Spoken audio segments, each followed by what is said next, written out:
Em Davos, Fernando Haddad define data para apresentar nova regra fiscal ao Congresso. MEC anuncia reajuste no piso salarial dos professores de quase 15%. Você vai ver também. Pix faz número de sequestros atingir o maior patamar em 15 anos em São Paulo.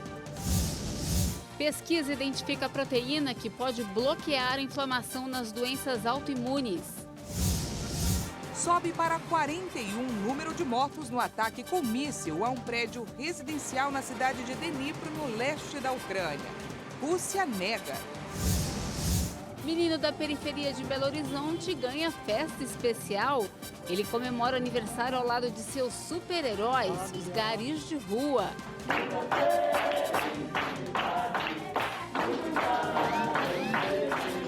Essas e outras notícias você confere a partir de agora.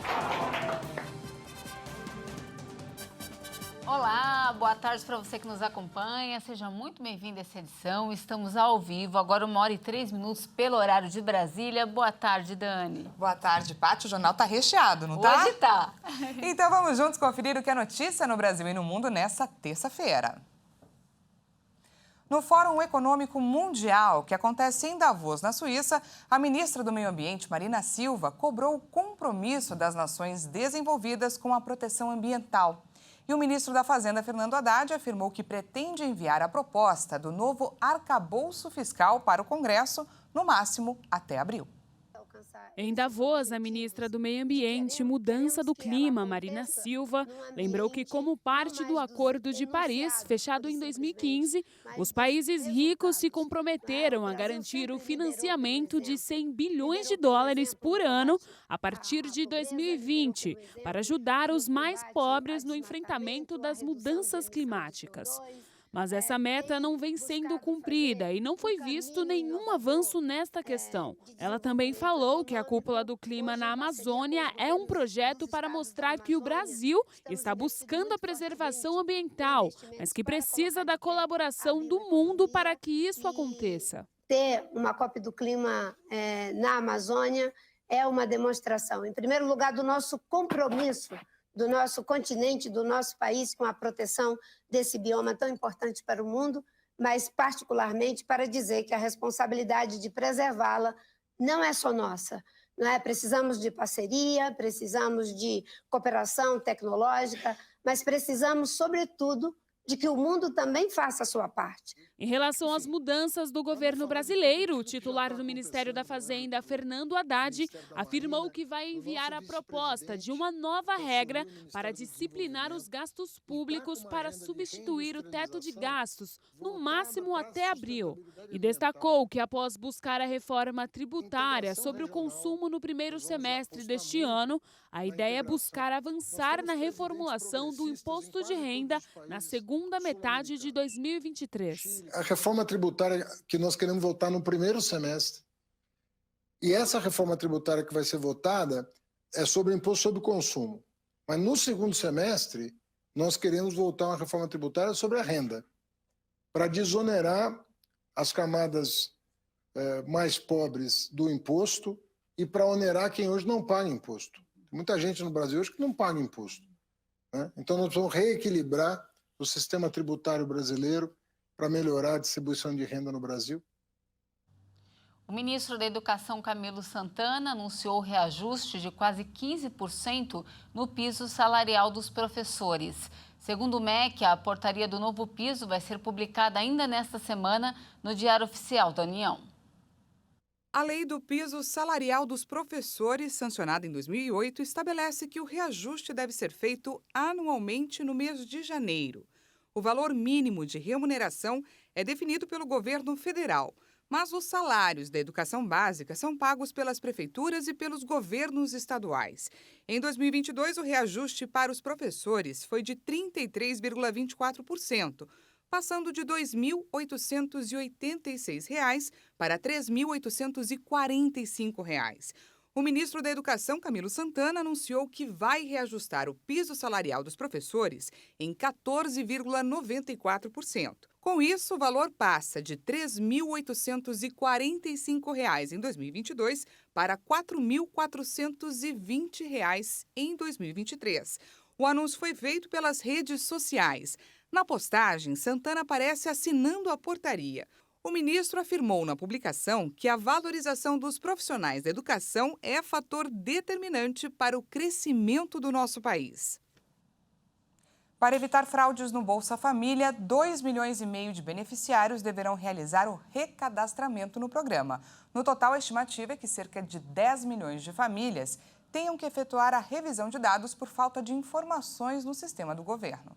O ministro do Desenvolvimento Social, Wellington Dias, disse que os trabalhos para o recadastramento das famílias do antigo Auxílio Brasil, que voltará a se chamar Bolsa Família, estão andando bem. Segundo ele, a prioridade do governo é revisar as informações das famílias, que têm indícios de fraudes no programa neste mês de fevereiro. Dias repetiu ainda que o governo pretende começar a pagar a partir de março o adicional de R$ 150 por criança com até 6 anos.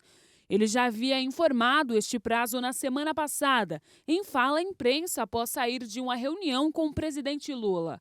O ministro disse na mesma ocasião que a proposta de um novo Bolsa Família será apresentada em fevereiro e que o programa terá foco na integração com o Sistema Único de Assistência Social e na atualização do Cadastro Único. O governo federal vai usar os 23 bilhões de reais esquecidos de trabalhadores do PIS/PASEP. A medida prevista na PEC, aprovada no fim do ano passado, faz parte do pacote de ações para a recuperação fiscal deste ano. O governo federal vai usar o dinheiro esquecido por trabalhadores em ativos do fundo PIS/PASEP no orçamento da União deste ano. A incorporação desses 23 bilhões de reais que estão parados sem que haja reclamação por parte de seus beneficiários foi autorizada pelo Congresso por meio da PEC aprovada no fim de 2022. A medida faz parte do pacote de ações anunciado na semana passada pelo ministro da Fazenda, Fernando Haddad, para a recuperação fiscal nas contas públicas deste ano.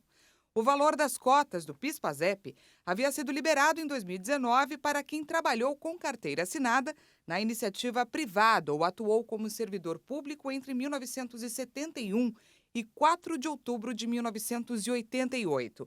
O dinheiro estava disponível para titulares das contas ou seus dependentes.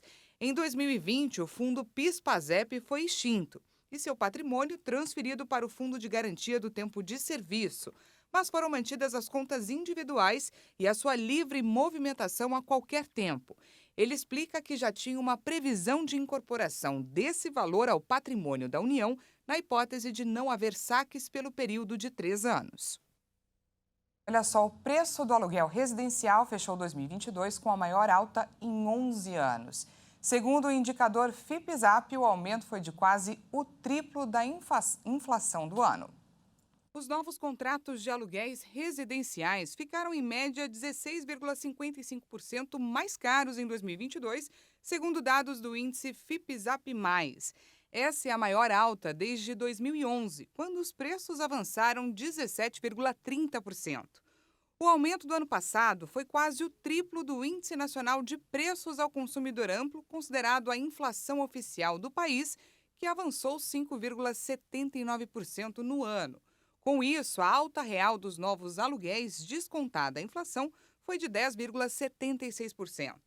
O FIPZAP acompanha o preço médio de locação de apartamentos prontos em 25 cidades brasileiras, com base em anúncios veiculados na internet. Com exceção de Pelotas, no Rio Grande do Sul, que teve aumento de 2,37%, todos os municípios monitorados registraram alta real em 2022. Entre as capitais monitoradas, os maiores avanços no ano foram em Goiânia, Florianópolis, Curitiba e Fortaleza. A cidade catarinense de São José liderou o ranking geral com um aumento de 42,41% no ano. O preço médio dos novos contratos de aluguéis, calculado para as 25 cidades, é de R$ 36,65 o metro quadrado, segundo dados de dezembro. Considerando essa base, o aluguel de um apartamento de 50 metros quadrados custa, em média, R$ 1.832. A cidade mais cara da lista é Barueri, em São Paulo, onde o aluguel custa, em média, R$ 50,56 o metro quadrado. No caso de uma residência de 50 metros, o valor mensal é de mais de R$ 2.500. A cidade com o metro quadrado mais barato também é Pelotas, no Rio Grande do Sul, a R$ 16,16 em média. E com a popularização do Pix, o sistema de pagamentos instantâneos criado pelo Banco Central em novembro de 2020, o número de sequestros no estado de São Paulo aumentou. Um levantamento apontou que foram 165 registros de janeiro a setembro de 2022, contra 160 casos em todo o ano de 2021. Esse é o maior patamar em 15 anos. O último pico registrado desse tipo de crime havia sido em 2007, com 323 sequestros. O índice é maior na capital paulista, com 98 ocorrências no período analisado. O aumento de casos, segundo o jornal Estado de São Paulo, está relacionado normalmente ao Pix, a transações financeiras facilitadas por aplicativos. Esse é o caso de 90% das investigações. O total de prisões pela divisão anti-sequestro passou de 138 em 2021 para 303 no ano passado. O registro de sequestros, segundo o jornal, foi subnotificado em função dos outros tipos de extorsão. Entre janeiro e setembro de 2022, foram registrados 5.000 casos de extorsão no estado. A rapidez do Pix, que permite fazer transferências e pagamentos em até 10 segundos, 24 horas por dia, em todos os dias do ano, inclusive nos finais de semana e feriados, é o grande atrativo para os criminosos. Cientistas de São Paulo identificaram uma proteína que pode bloquear a inflamação nas doenças autoimunes. A descoberta abre espaço para novos estudos em busca de tratamentos para enfermidades em que o próprio sistema de defesa vira o de ataque. Pesquisadores identificaram uma proteína que pode atuar como um sensor de dano tecidual e então bloquear a resposta inflamatória de diferentes doenças autoimunes. A novidade deve estimular novos estudos em busca de tratamentos para enfermidades como psoríase, artrite reumatoide e esclerose múltipla, em que o próprio sistema imunológico ataca células saudáveis. Os resultados do trabalho foram publicados na revista científica Cell Reports. Os cientistas, liderados por um grupo da Faculdade de Medicina de Ribeirão Preto, da Universidade de São Paulo, demonstraram que a ativação da proteína extingue em linfócitos in vitro reduz a capacidade dessa célula de causar inflamação e, em contrapartida, ela passa a fabricar uma citocina, que tem funções anti-inflamatórias. Nas doenças autoimunes, as células de defesa do organismo intervêm seu papel e, em vez de proteger o indivíduo contra infecções, passam a agredi-lo, produzindo inflamações e lesões progressivas no tecido afetado. Em casos de esclerose múltipla, por exemplo, a lesão se dá no sistema nervoso central, prejudicando a parte da capacidade motora. Na psoríase, a pele é o principal local atingido. Estudos desse tipo são importantes porque apontam caminhos e mecanismos usados pelas células para desencadear e agravar as doenças e podem servir de foco para novos tratamentos, direcionando a aplicação de drogas específicas. E antes do intervalo, falamos da previsão do tempo para esta terça-feira. As chuvas continuam em várias regiões do país. Porém, no Sudeste, a região com mais temporais nos últimos dias, elas virão com menos intensidade. A chuvarada se move para o Paraná e partes do Centro-Oeste e Nordeste. As chuvas ficam espalhadas hoje pelo país e o calor predomina, como nos últimos dias. Vamos ver agora como fica o tempo em algumas cidades do país? Começamos por Curitiba, no Paraná. O dia por lá continua de calor e chuva a qualquer hora. Vemos um céu aí bem encoberto com bastante nuvem. Agora faz 25 graus, que é a máxima prevista para hoje.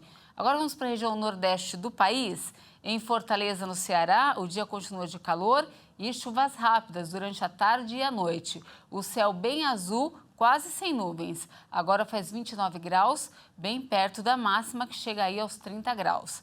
Para finalizar, falamos aqui de São Paulo, vamos com a câmera 10 lá fora.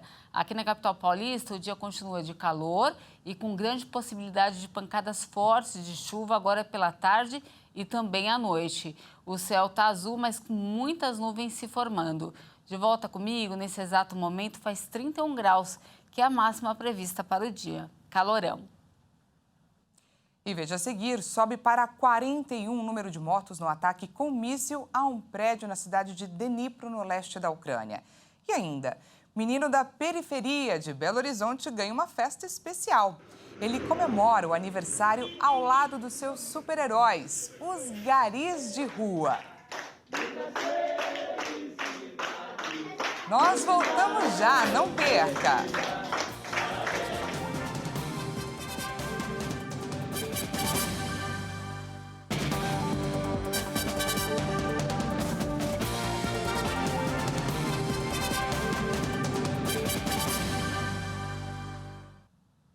Já estamos de volta ao vivo, agora é 1h20 pelo horário de Brasília e voltamos com mais destaque nacional.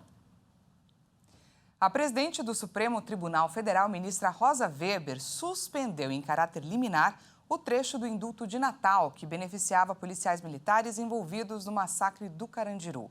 A decisão tem como objetivo barrar os efeitos do decreto até o julgamento em definitivo da ação. A determinação veio após o pedido da Procuradoria-Geral da República. O argumento é que o indulto não pode ser concedido a autores de crime hediondo, ainda que na época o delito ainda não fosse definido dessa forma. E a crise da rede Americanas parece não ter um fim. Na última quinta-feira, dia 12 de janeiro, o valor das ações da empresa caiu 77,3%. Essa é a quinta maior queda diária de um papel individual da história do Ibovespa, que é o principal índice de ações do país. O das ações resultou na perda de 8 bilhões e 700 milhões de reais em valor de mercado da Americanas. A queda acentuada no Ibovespa teve início com o anúncio de que os balanços da empresa escondiam inconsistências contábeis de 20 bilhões de reais. O rombo foi comunicado pelo então presidente executivo da companhia, Sérgio Rial, que deixou o cargo menos de 10 dias depois. Ele foi substituído por João Guerra, que não tinha envolvimento anterior com a gestão contábil ou financeira da varejista. Entre as empresas ainda ativas no Ibovespa, o tombo da Americanas só perde para a queda de 78% da fabricante de utensílios domésticos Hércules, em setembro de 2008. Depois do declínio, que resultou no recuo do valor das ações da empresa de R$ 12,00 para R$ 2,72, os papéis da Americanas esboçaram uma forte recuperação de 15,8% para R$ 3,15. Mas no pregão de segunda-feira houve um novo tombo, que fez cada ação da empresa ser negociada abaixo de R$ 2,00. E agora, então, vamos para os destaques internacionais. Falamos sobre o conflito no leste europeu.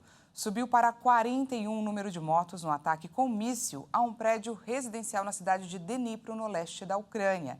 Equipes de resgate continuam com as buscas nesta terça-feira em meio aos destroços do bombardeio. De acordo com informações da assessoria de Kiev, 79 pessoas ficaram feridas, 39 já foram resgatadas e cerca de 25 pessoas ainda seguem desaparecidas após a tragédia. Esse foi considerado um dos ataques a civis mais mortais desde o início da guerra, em fevereiro de 2022.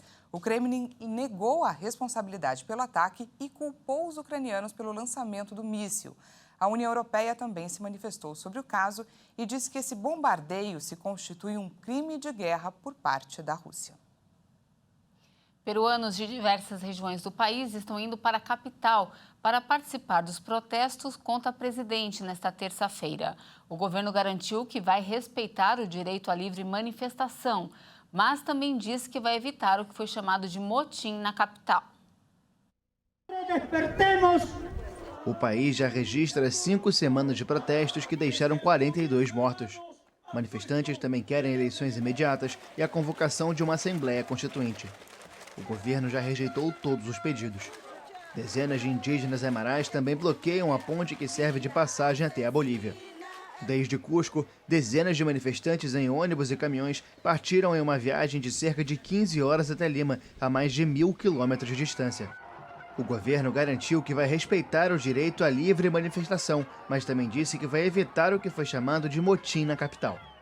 De acordo com a promotoria, além de mais de 40 mortos, mais de 500 pessoas foram feridas e 300 presas durante os protestos. Um grupo de 40 países pediu a suspensão das sanções impostas por Israel à autoridade palestina. Os países também pediram para que a Corte Internacional de Justiça da ONU estudasse as consequências da ocupação israelense. No final de dezembro, a Assembleia Geral da ONU aprovou uma resolução que solicitava a opinião da Corte sobre a ocupação dos territórios palestinos pelo Estado hebreu. O grupo de 40 países reforçou o apoio inabalável à Corte Internacional de Justiça e à lei internacional. Também expressou uma profunda preocupação com a decisão do governo israelense de impor medidas punitivas contra a Palestina depois do pedido da Assembleia Geral ao tribunal. Assinaram um comunicado países que votaram a favor da resolução que pedia a opinião da Corte, como Argélia, Argentina e Irlanda, além de outros que se abstiveram e outros que votaram contra, como Alemanha e Estônia. O embaixador palestino na ONU afirmou que isso mostra que os países estão unidos na rejeição às medidas punitivas. O Conselho de Segurança das Nações Unidas deve discutir o assunto na reunião da próxima quarta-feira. E antes de encerrar, a gente sabe que toda criança gosta de um aniversário temático, com decoração de princesas e super-heróis, não é mesmo, Dani? Com certeza, Paty, é o sonho de toda criança. Verdade. Olha, e um menino de Belo Horizonte surpreendeu a mãe no aniversário de 6 anos. Ele pediu uma festa em homenagem aos garis de rua. E os heróis do Pequeno Miguel, personagem da nossa história, não decepcionaram. Com as vassouras e os uniformes laranja, eles foram até a casa do menino e proporcionaram um dia muito especial. Vamos conferir. Vestido a caráter com a famosa roupa laranja, o menino de 6 anos esperava ansioso a chegada dos heróis. E eles não decepcionaram. Logo, o caminhão do lixo apontou na rua onde ele mora, que fica no bairro Vera Cruz, periferia de Belo Horizonte. Afinal, era um dia muito especial. Era o aniversário de 6 anos do Pequeno Miguel. E como toda criança, ele quis uma festa temática para homenagear seus heróis, os garis de rua.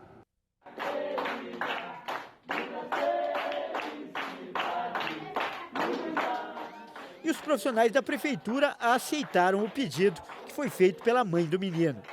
O vídeo viralizou na internet, mais uma vez comprovou aquela conhecida frase: nem todo herói usa capa. Alguns se armam com vassouras e com elas sabem fazer bem para a sociedade.